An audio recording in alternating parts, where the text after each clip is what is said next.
Assembly and ordered for by-elections in the constituents held by Theodore Sechikubo, Augustus Niwagaba, Barnabas Tinkasimire and Mohammadin Sereko.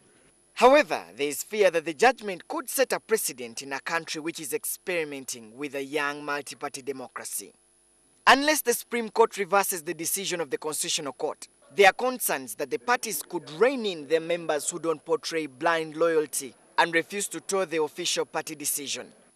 How is this therefore likely to affect the vibrant spirit of debate? Political commentator Dr. Goloba Mutebi weighs in on this debate. This is unprecedented in the history of the NRM. The NRM doesn't expel members. So these four are the first batch to go.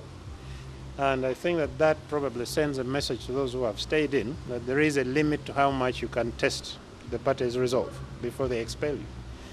But I don't see it as undermining democracy. There will always be dissenters within parties who are willing to go out and say, guys, I don't agree. Goloba believes that punishing errant party cadres will cement discipline in the parties. This is the practice in political parties, that members of political parties in a multi-party system have to toe the line. There is such a thing as a party position on an issue. And once the party has decided a position, it goes without saying that members of that party have to toe the line. Now, they may disagree with the position. The thing to do is not to denounce it in public, because once you do, it is a breach of party discipline. The Uganda People's Congress is yet another party that is grappling with internal squabbles and factionalism. UPC President Olaro Otunu shares similar sentiments with Goloba.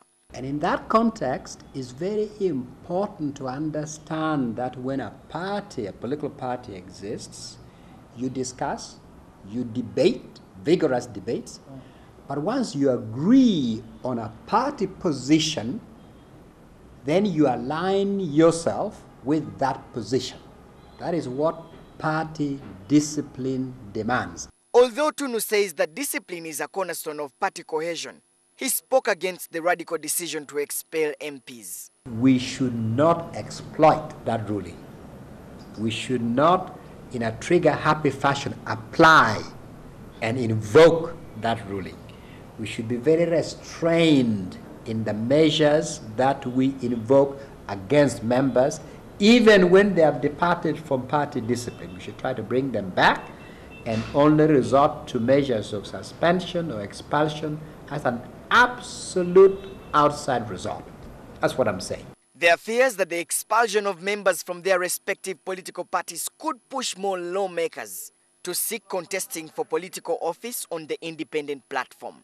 At the heart of the Constitutional Court contestation was the interpretation of Article 83, Clause G, which states that a member of parliament shall vacate office if he or she leaves his party. In my view, we do not need a legislation to change the provisions of the Constitution to add any other word. It is clear.